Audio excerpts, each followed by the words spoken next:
पोलो निर्माण हेबो लोके सुविधारे जांच करिवे। एथिपाई पूर्वरु 9 कोटी 34 लाख टंका मंजूर होइतिला। हेले ठिकादार को मनमुखी जोगु काम सरी पारलानी। अधा पंतरिया भावरे छिया होईची पोलो आ लोके जो असुविधा भोगिबा कथा भोगुचंती। ए होची नयागढ़ जिला भापुर ब्लॉक फतेगढ़ पंचायत रो कालीगिरी नदी उपरे निर्माणाधीन पोलो अधा गड़ा होई पड़ी रही। लोकंको यातायात सुविधा पाई पोलो निर्माण करने को पूर्व सरकार निष्पत्ति नहीं टंका मंजूर करथिले। पूर्व सरकार को समय रे जेतिकी काम होइतिला बास सेतिकिरे रहि जाइछि, जाहाकु नै लोकंको भितरे तीव्र असंतोष देखा देलानी।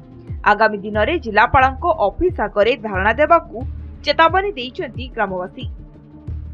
बद्देश्वर ब्रिज आ कालीगिरी ब्रिज गोटे वर्ष हला, से ब्रिज 2 वर्ष भीतर शेष हो गलानी। ए ब्रिज 6 वर्ष हो गला, आर किछि काम दाम करिबे हम कंट्राक्ट भल भी नुहे। गला वर्ष एमती आंदोलन करिकि हम चासी हजार हजार चासी पोची गला धान, पुणी कहला हम तुम किछि दर्शन दबु, ता भी दे पाइलानी।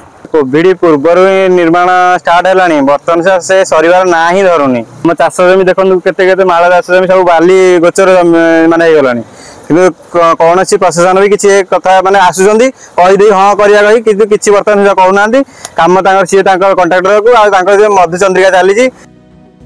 कालीगिरी नदी उपरे बहु वर्ष तले निर्माण होइथिबा पोलोटी कम उच्चता संपन्न होइथिबारु वर्षा दिने महानदी और कालीगिरी नदी रे बन्या आसिले कालीगिरी पोलो उपरे प्राय 6 फुट उच्चरे पानी प्रवाहित होइथाय।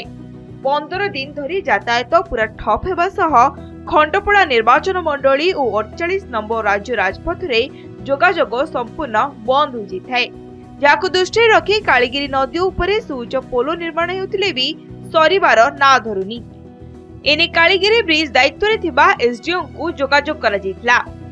तांको कहबा कथा अधा रहिथिबा काम अगस्त मास भितरे शेष करबाकू ठिकादार को नोटिस जारी करा जाइछि।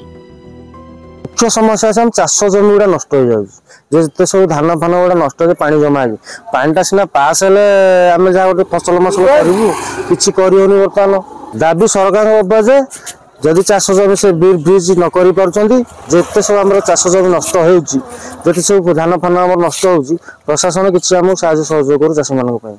ठिकादार को डकाई सेक्रेटरी थ्रू धरिकी समस्ते ताकू प्रेसर कले काली गोटे से एफिडेविट देछि जे अगस्त मास सुधा सारिबो। अगस्त मास काहे कंप्लीट होबनी, आराम रे हे परिबो। जदि से न करिवो ता पई व्यवस्था करा जिवो। ऑलरेडी एफिडेविट दे सारछि। सरकार परिवर्तन होबा परे अनेक विकासमूलक कार्य जेमि ठप होई पारछि। कारण देखंतु कालीगिरी ब्रिज रो अवधि सरी गलानी तथापि सरी पारुनी ब्रिज काम। एथिपाई भापुर ब्लॉक ठू आरंभ करिकी अलगा ब्लॉक रो लोक माने एई रास्ता रे जिबा आसिया समय अनेक असुविधार हैरान होउचंदी। कारण सेपटे ग्रामवासी मानकर अभियोग आगामी दिन में जदि ब्रिज काम न सरे ताले आंदोलन तीव्रतर होबो बोली चेतावनी दैछंती।